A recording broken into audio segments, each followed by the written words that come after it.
Isang araw, nagkwento siya kung paano noong 1930s, sinundan niya yung kanyang ama dito sa Maynila para tulungan siya dun sa kanyang maliit na tindahan.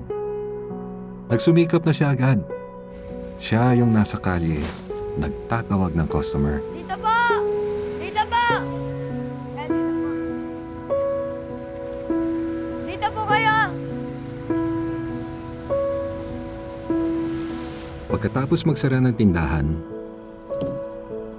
maghihipos siya. Tapos, doon siya matutulog sa mismong counter.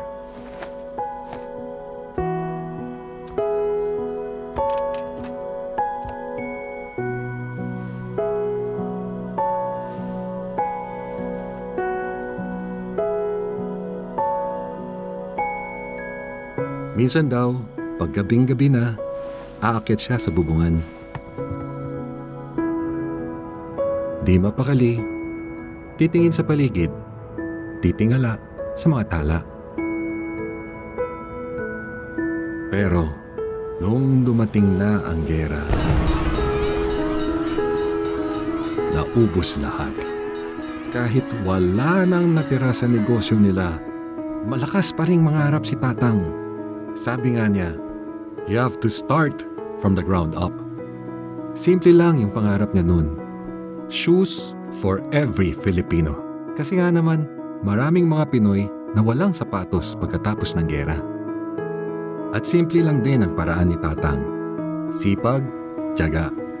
Yun ang turo niya sa amin. At tuloy-tuloy lang ang pangarap niya. Nung may mga properties na siya, isasama ka niya dun. Maglilibot kayo.